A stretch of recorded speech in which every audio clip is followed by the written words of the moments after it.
दोस्तों, Newton teaching technique के इस चैनल पर आपका फिर से स्वागत है। आज हम लोग बायोलॉजी, जो कि सीबीएसई और दूसरे बोर्ड में एक डॉक्टर बनने के लिए कंपलसरी सब्जेक्ट है, तो हम क्लास 12 से रिलेटेड, जो कि यूनिट 6 से यूनिट 10 पर है, इस पर हम लोग आज डिस्कस करेंगे।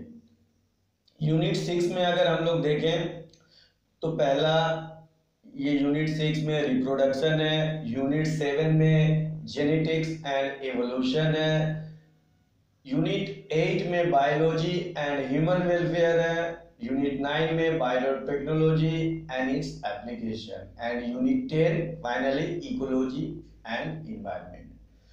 तो ये 6 से लेके 10 यूनिट तक है। इसमें हम लोग रिप्रोडक्शन पर चर्चा करेंगे कि रिप्रोडक्शन के अंदर भी कई एक चैप्टर है, तो उस रिप्रोडक्शन यूनिट से जो चैप्टर 1 है वो है रिप्रोडक्शन इन ऑर्गेनिजम्स। मतलब ये कि जीवों में प्रजनन या जीवों की दोबारा पैदाइश या रीप्रोड्यूस, री माने दोबारा और प्रोड्यूस। तो हम लोग पहले इसके डेफिनेशन पर चर्चा कर लेते हैं।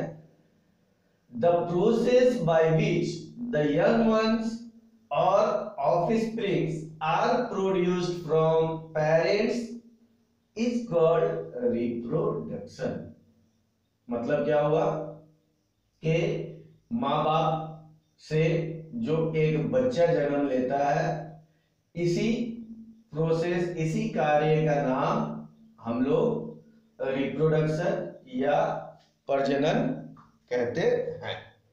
अब हम लोग रिप्रोडक्शन के महत्व पर, इंपॉर्टेंस पर एक चर्चा कर लेते हैं कि इनके इंपॉर्टेंस क्या, क्यों ये रिप्रोडक्शन होता है, क्यों ये जरूरी है। तो ऐसा 7 तरह का इंपॉर्टेंस हम लोग बोल सकते हैं। Number 1, maintaining the existence of life. Number 2, multiplication. Number 3, maintaining the continuity. Number 4, setting up the balance in nature. Number 5, health in evolution. Number 6, origin of mutation. Number 7, process of hybrid varieties. तो number 1 importance में देखिए, maintenance of existence of life. अब ये है क्या चीज, जैसे कि इंसान है और अगर ये नया कोई जन्म नहीं होगा तो फिर इंसान क्या होगा, वो खत्म हो जाए। जैसे डायनासोर को आप समझ ले, वो खत्म हो चुके, इसी तरह और भी प्रजाति खत्म हो चुकी है।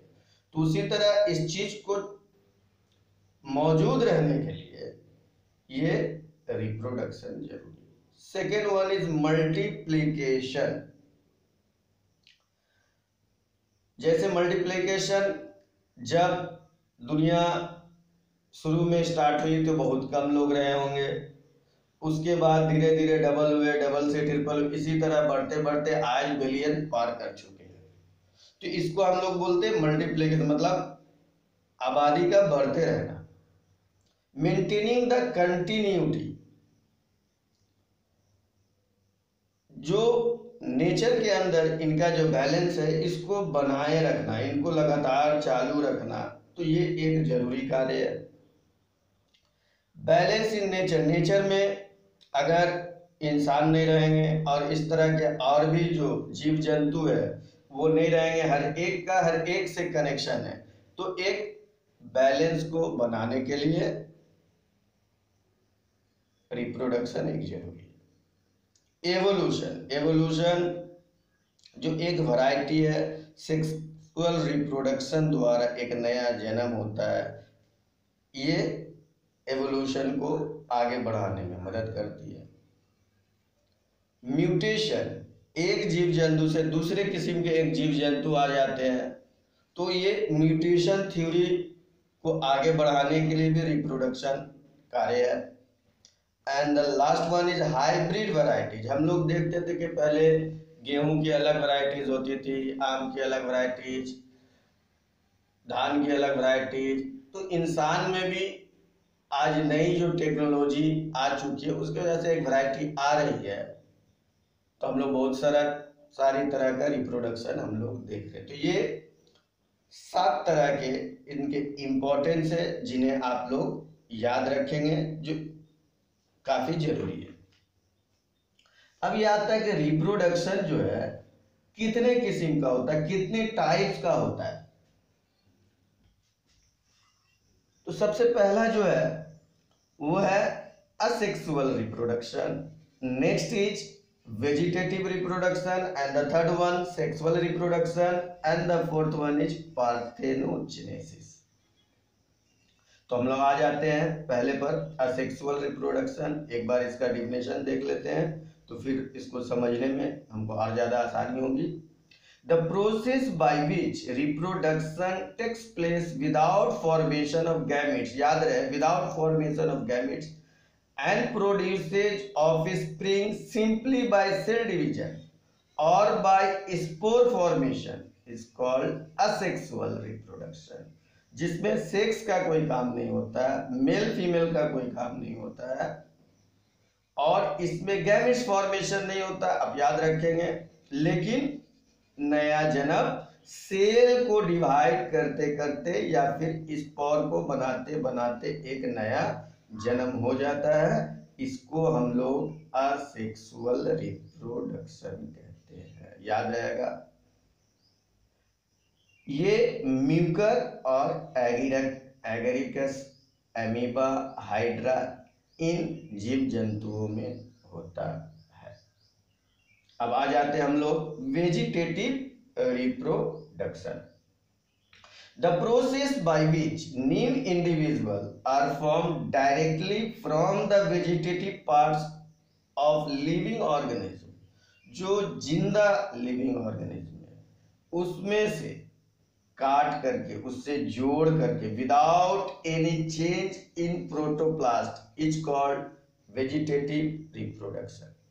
फिर से हम लोग देखते हैं, ऐसा कार्य, ऐसा काम जो एक नया जन्म होता है, वेजिटेटिव पार्ट्स, ये क्या हो सकता है, जड़ हो सकता है, स्टेम हो सकता है, इन तमाम जगहों से जोड़ तोड़ करके जो नया जन्म होता है उसके क्लोरोप्लास्ट में बिना चेंज किए हुए, उसे हम लोग वेजिटेटिव रिप्रोडक्शन कहते हैं। ऐसा देख सकते हैं आप लोग, पोटैटो आलू है, और रोज गुलाब के फूल को भी उसी तरह से हम लोग गुलाब का पौधा लगाते हैं, ईस्ट बैक्टीरिया इसका इस तरह से जन्म होता है। तो आपको याद रहेगा कि वेजिटेटिव रिप्रोडक्शन पार्ट्स के जरिए से, असेक्सुअल रिप्रोडक्शन आपको सेल डिवीजन के जरिए से, स्पोर फॉर्मेशन के जरिए से है, ये दो ध्यान रहे। अब हम लोग आ जाते हैं तीसरे पार्ट में, sexual reproduction. The process by which reproduction takes place by the union of two different gametes, male gametes and female gametes, is known as sexual reproduction। या ऐसा जन्म जिसमें मेल फीमेल एक दूसरे से मिलते हैं, मर्द औरत एक दूसरे से मिलते हैं और नए बच्चे का जन्म होता है, उसे हम सेक्सुअल रिप्रोडक्शन कहते हैं। ऐसा बड़े जानवर और बड़े पौधे, जिसमें इंसान भी शामिल है, हम लोग भी शामिल हैं, बड़े जानवर और बड़े पौधे, जैसे राइस, चावल, गेहूं, आम को भी पकड़ ले, कैट, काऊ, मैन, इन तमाम तरह के जानवर जो बड़े होते हैं उनमें सेक्सुअल रिप्रोडक्शन होता है, जिसमें मेल फीमेल हम अलग दर्शा सकते हैं। And the last one, parthenogenesis, the process by which young ones develop from the egg without fertilization is known as parthenogenesis। Without fertilization मतलब मेल फीमेल इसमें नहीं होगा, लेकिन उसी तरह का काम होगा, लेकिन मेल फीमेल के मिलाप से ये नहीं होगा। इसके एग्जाम्पल में आ जाते स्पाइरोगायरा, म्यूकर, बीज माने मक्खियाँ, शहद की मक्खी इसमें आ जाती है, एंड्स चूंटी वगैरह भी इसमें आती है। तो ये पार्थेनोजेनेसिस है। तो हम लोग इन 4 पार्ट्स को रिप्रोडक्शन के जो है समझ चुके। अब ये जो चैप्टर है रिप्रोडक्शन इन ऑर्गेनिज्म, इसी 4 पार्ट को डिटेल में डिस्कस करने का ही इस चैप्टर में दिया गया। तो हम लोग समझ चुके हैं कि इस चैप्टर्स में जो हम लोग पढ़ेंगे बेसिकली रिप्रोडक्शन होता क्या है, इसका इम्पोर्टेंस क्या है, इसके टाइप्स क्या है। तो इसके टाइप्स है 4। फिर उसी चारों को हम बारी बारी क्या करेंगे, अलग से एक्सप्लेन करेंगे, जो कि नेक्स्ट पार्ट की वीडियो में होगी। और इन्हीं चारों पर इस चैप्टर में डिस्कस होगा। उसके बाद हम लोग नेक्स्ट चैप्टर में चले जाएंगे। तो ये जो हम देख चुके हैं, इन्हीं चारों को हमको पढ़ना। First one asexual reproduction, next one vegetative reproduction, third one sexual reproduction, fourth one parthenogenesis. इस पर फिर अगले वीडियो में और 4 वीडियो इससे जोड़ेंगे। जोड़ने के बाद टोटल को डिटेल में अगर हम इसको सही से पढ़ रहे हैं तो हमें नीट एग्जाम, क्लास 12 का एग्जाम और भी दूसरे बायोलॉजी से जो जुड़े हुए एग्जाम में उसमें काफ़ी मजबूती और सपोर्ट मिल सकता है। अगर आपको न्यूटन टीचिंग टेक्निक का ये प्रस्तुति, ये प्रेजेंटेशन अगर अच्छा लगा हो तो इस चैनल को ज़रूर सब्सक्राइब करें, लाइक का बटन भी ज़रूर दबाएं और इसी तरह की हम और अच्छी वीडियो डालने की कोशिश करेंगे।